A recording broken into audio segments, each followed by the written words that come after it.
Today, I wanted to share with you something that's very close to us here at the Farmers Lab, something we're very passionate about, and that is helping others get started homesteading. We get this question a lot. How do I get started? What am I going to have to deal with? And how do you deal with those obstacles? We have just released a book, Living Off the Land, a modern guide to homesteading. Um, we did this book because we received so many emails, so many comments. We even have people stop by to let us know that they're interested and to see if we will help them. And so we're always talking with people about this. We're very passionate about helping people on their homesteading journey. One of the first things that we get asked is, what does homesteading mean? Now, people like myself and my husband, we were born into this lifestyle. Uh, so it's not something we had to learn. And for the last two or three generations, the skills and the knowledge are missing.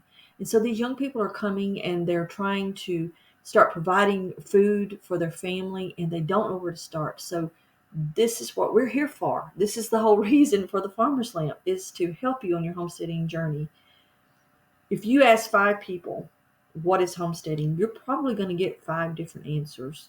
But at the root of all those answers is going to be something like this: it's providing as much as for your family, as much food, as much comfort, as much as you can for your family on the land that you have, whether that's a quarter acre, whether that's an acre, whether that's 1,000 acres, as much as you have, doing what you can to provide for your family. I'm not one of those people who say you have to have 10 acres of land and a garden and you have to have this animal and that animal. I mean, really, I don't think it matters. To me, it is about the attitude of providing as much as you can for your family, no matter where you are. Now, you have to determine what level of self sufficiency you want to get to, and you have to what degree of homesteading do you want to do? You have to answer those two questions at the very beginning of your journey. So let's face it. No matter what your lifestyle is, in this world, there are obstacles, there are stresses, and the obstacles that we face with homesteading are largely based on the decisions that we make about our homestead. And this is not an ad for the book, but the book is designed to walk you through all of those and give you an action plan to help you get started homesteading, or help you, even if you already have started, to help you be better, help you be more productive on your homestead. So let's take a look at some of the challenges. The first challenge that we deal with is money. Anybody who's on a farm or on a homestead, most of those people will tell you money can be tight. It just seems like, especially in our country right now, if you've been to the grocery store, anybody at all, then it's a crazy time. So a lot of people have to work and try to homestead, which is really hard because there's chores, there's things that happen all day long. The garden needs daily attendance. There's just things that can happen. So most of the time, what happens is one person works a job away from the homestead, and then the other person is there, and doing what they can until the other one gets home. So finding a way to make money. A lot of homesteading families barter. A lot of them look for ways to earn money online. They sell products from the farm. No matter how much of the self-sustaining lifestyle you live, there always seems to be something that requires money. It's just the nature of our world. So before you do decide, consider that some areas have restrictions on selling your eggs, selling your meat, selling your milk, selling your butter. So be aware of those situations in your area. The next thing we want to talk about is being flexible. Now, the weather. The weather is all important to a farmer or a homesteader, whatever you want to call yourself. Um, it's the main reason that we have to be flexible. I remember back in 2016, we had been in a drought for 4 or 5 years.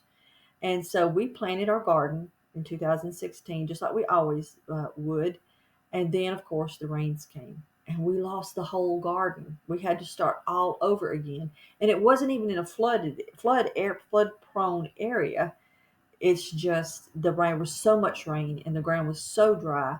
The ground just couldn't handle it all at one time. And so, as the old saying goes, the best laid plans of mice and men, right? So it's never truer than when it comes to weather. So on the Farmer's Note, we have a post called Old Timey Weather Sayings. And a lot of those are actually really very accurate. And it's a pretty fun read if you want to take a look at that. But so what do you do when you face the obstacle of being flexible? You just reprioritize and you move on to the next chore. There's no stopping because the animals are going to need to be fed. They're going to need to be tended. They're going to need to be checked on. The eggs need to be gathered. These things just keep on going. So you just have to you just get up and you keep going. There are a million and one ways that something can come up on the homestead. I mean, in the blink of an eye. It's not a question of if, it's just a question of when. You're going to have to change your plans and make a 180-degree turn. I mean, it just happens. I would say daily. You're ready to harvest your garden. Um, that may be the same time as your colt gets colic, or you're having a breached calf. I mean, you may spend hours leading a horse around a corral, just hoping that he will poop. So uh, Bullet, our horse, he became a top priority in a matter of seconds a few years ago. So these things are just going to happen, and you're going to get frustrated. And if you're like me, I'm a list maker, and I love that to-do list. And so um, there's never a day that I get all of those boxes checked. It's just not going to happen. Okay, you're not ever going to sit down at the end of the day and say, "Whoa, I got everything done today that needed to get done." Take that off the table and give yourself the room to take a breath and say, you know what? I did everything I could today.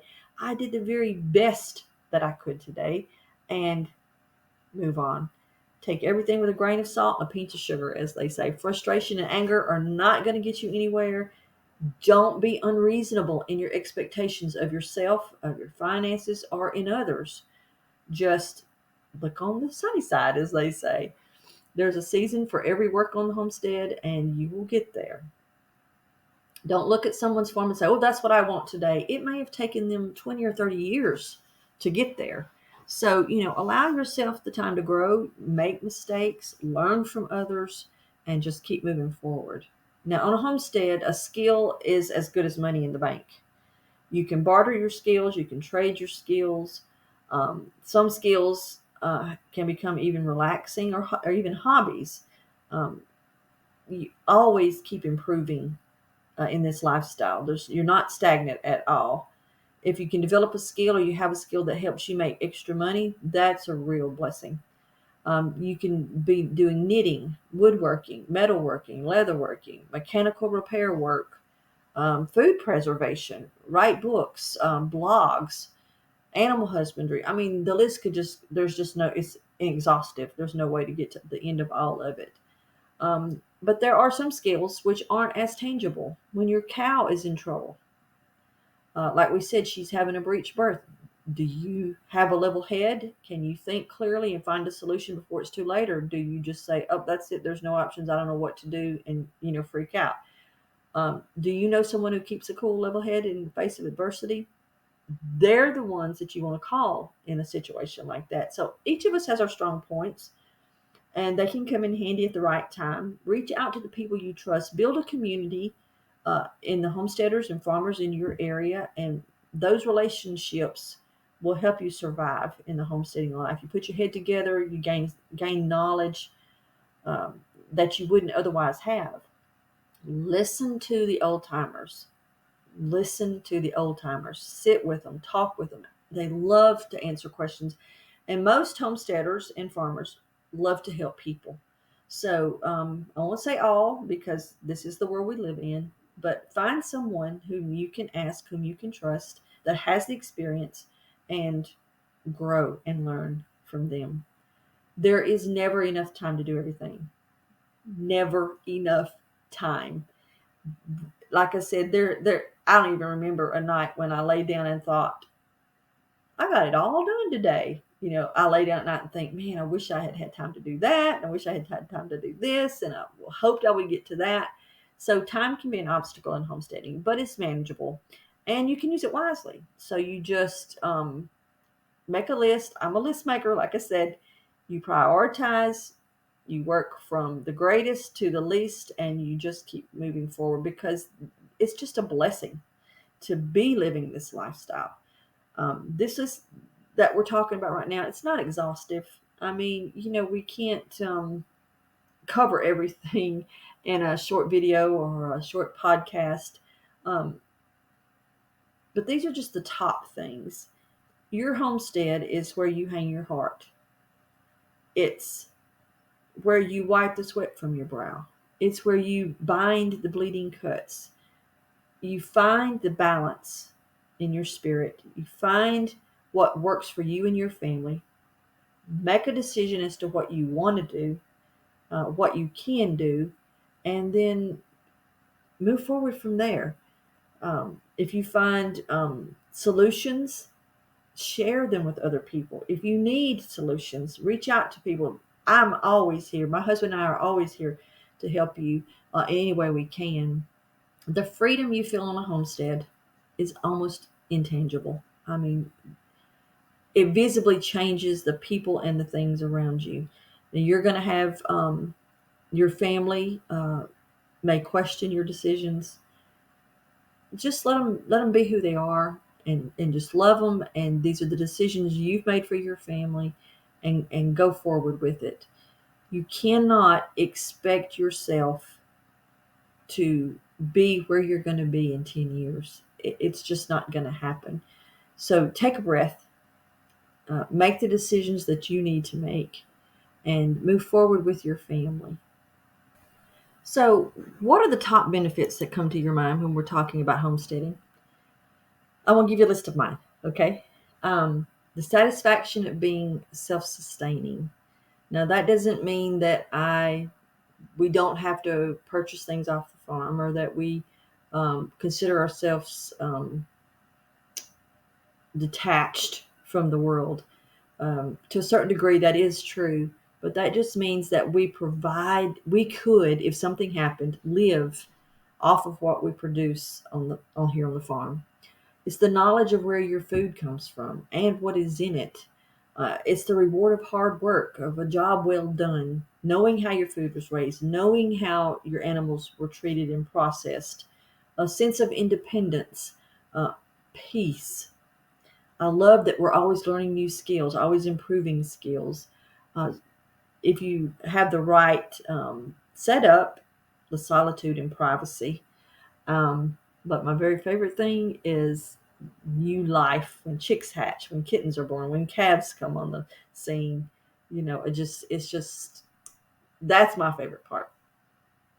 There are hard parts, when you have to cull an animal, when a bear breaks in and gets an animal, or something else happens to one of your animals. That's the hard part of this lifestyle. Even though we're sustenance farmers, killing is never easy, and we all have different ways of dealing with that. We tend to just say, you know what, the Lord provided us this meat. This is the animal He's put into our care. We've given it a good life.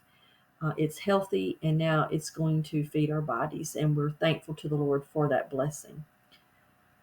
Do not be afraid to dream big, but keep in mind that it's one step at a time. You're not, like I said a while ago, you're not going to be tomorrow where you're going to be in 10 days. But if you have these goals, when my kids were little, we had this saying, I don't know where it came from, but and I'm sure it's not unique to my family, but it's by the yard it's hard, and by the inch it's a cinch. And I would tell them that, and then I would have to remind myself, um, this is true. This is the way of life. Now, when you decide you're going to be homesteading, let's say you're in a subdivision, you may have an HOA, so be sure you know your rules. You can start with edible landscaping, and we have a post on the Farmer's Lamp to help you with that. You can maybe have chickens. A lot of places like that can't have roosters, but you could have a couple of hens. Just start where you are. And then if your desire is to move to a piece of land or out into the country or out of town, then take actionable steps. Every little step will eventually add up to you being where you want to be. In life, overcoming fear is the hardest step. Don't be afraid. Just take a look at it. Um, consider we all have to start somewhere. Just begin at the beginning, right now, where you are today. Start thinking about ways that you can produce more for your family and be more independent. You might start with something small, like I said, like a little chicken, like a couple of chickens, a tomato plant in a container in your backyard, wherever you are. Just take that first step. Um, Things are going to happen every day. Like we said a while ago, you have to be flexible. My husband and I discuss over our second cup of coffee um, what we want to accomplish that day, and we set our priorities, and then based on that, we're flexible around that because things are going to happen. And even though I was born and raised on this in this lifestyle, I don't know it all. No, anybody who tells you they don't have anything to learn and they know it all, they don't. They don't even know what they don't know. We still try to learn new things. We still try to grow new crops. The enemy is not failure. The enemy is fear, because faith cannot live where fear abides. They're completely opposite to one another. So failure to us is the opportunity to stretch, to learn a new skill, to gain an experience. Believe it or not, things are out of our control. So things are going to go wrong, even with the tried and true ways that we do things, even with the old timey ways with modern twist. So we just learn from our failure and move on. There's no shame in asking. When I was a little girl, I was known for being inquisitive. Imagine that. And my chemistry teacher even came up. This is when I was at high school. Even came up with a lab character based on me, and she named it Wanda Watt, as in Rhonda asked, "What happens when?" I caused more than one lab situation. Yeah, with my questions and my experiments. So, but I remember someone telling me I shouldn't ask so many questions, and they made me feel like I was wrong. And I remember to this day what my papa told me. He said, "Rhonda Lynn," he never called me by my first name. It was Rhonda Lynn. The only stupid question is a question that you already know the answer to. So you go ahead and keep asking those questions. And of course, he was right. As far as I'm concerned, he was always right. So you shouldn't be concerned. Ask questions. Don't feel dumb. Don't feel like you should already know. Only you can decide. Only you know why you want to homestead. Only you know the direction that you want to take your family in. You know your desires for your family. So it's always a good idea to ask good questions, ask people who have experience, but bear in mind that the decision that best suits your needs and lines up with your goals is yours alone. Okay? The expectations and desires of what someone else thinks or wants you to do, they don't matter. We live by a saying, and if you've been with Farmers Lab for any length of time, I know you know this saying, but we live by this saying: there are as many ways of getting a farm chore done as there's farmers. You got to be willing to listen, help, and learn from them, even if it's just to see what not to do. See, what we do may not work for you. But if you see what I do and you say, that's not going to work for me, but this might, then you've learned something, then you've gained something. My granny used to tell me whenever something bad would happen, she would say, "Rhonda, it's better to laugh than cry, so dry those tears." She wasn't a very emotional woman, as you can tell.